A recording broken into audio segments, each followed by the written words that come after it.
Follow up, check up ko ngayon sa aking blood test. Ay, mabuti na lang umabot bago kami bago kami lumayas dito. So ang weather ngayon guys, medyo mahangin-hangin. Mabuti na lang kay lately mga few days. Oh my God, grabe talaga. Mas matindi pa matindi pa yata ang summer dito kaysa Pinas Grabe, sobrang man. Pasok man din ang mga balat natin. So anyway guys, kailangan kong magpunta para basa ni Doc ang aking result ng aking blood test. Sinabi niya sa akin na low calcium daw ako. Tapos yung heart ko, diba, chinik. Which is good guys. Hindi ko naman ni-request yun dito. Yun lang pinakamaganda talaga dito sa Australia. Pag nagpa-check up ka, tapos gusto nila, i-check na lahat. Pag sinabi mong general up. Ngayon, wala kaming binayaran ni husband. Lalo na ngayon, nagkaroon kami ng concession card by... Hello guys, grabe. Ang ganda talaga. Pag magsakay ako ng train, may discount ako. Usually, babayaran mo talaga sa train papuntang city mga $9 o $10 the whole day yung standard. Kalimutan ko talaga guys na may concession pala. Kasi kaka-receive lang namin from government. So, ang mabayaran ko na lang $4. Diba? Sobrang laking discount yun. Kasi retired na si husband. So, ako naka-attach na talaga ako sa mga benefits ni husband. Kung ano yung mga benefits niya. Na-overwhelming talaga kami kasi hindi namin inaasahan yun na magkaroon kami ng ganung card. Tapos, ano pa ba? May mga nood kami ng movie, tapos kakain kami sa restaurant, pero pili lang yung restaurant ha, hindi lahat ganun. Basta basahin mo lang yung kung may nakalagay sila na discount for ganito concessions. Basta guys, marami siyang. Tapos nung nagpa-check up ako, dudong up pa. Ang galing.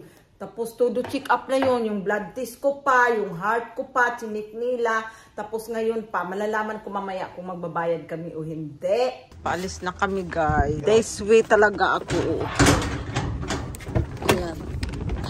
Dala lang ako na bag kasi nabibilhin na konti. Angelo daw yung frozen garlic bread. Right after Bailify and Woolies, we can go to Bunnings to get a squeeze. Hey guys, yan, dito lang kami sa likod. Same, I don't have to pay Medicare levy anymore. Yeah, this one guys, the Valdebes Medical Center. Tapos lang ng doktor ko. Sus, finally in town. Good news lahat for today. I hope he doesn't sell kasi nga yung chinik up na naman niya yung aking blood pressure. Nag-going down siya from 147 last week. Is that last week? Tapos nagiging 129. Hindi lahat ng ko, kidney, cholesterol, iron, good. Lahat okay. Sabi ng doktora kasi babae siya Happy ako, ha? Kailangan lang daw more. Siguro ako sometimes kasi too much ginagawa, nai-stress sa kakalabas, daming mga kailangan asikasuhin, organize everything. So parang sabi lang ng doktor na yung more relax, less stress kumbaga. Kailangan ganyan ang gagawin natin. Too much. Happy ako sa result ko guys kasi okay naman lahat. Good news, my dodong apa.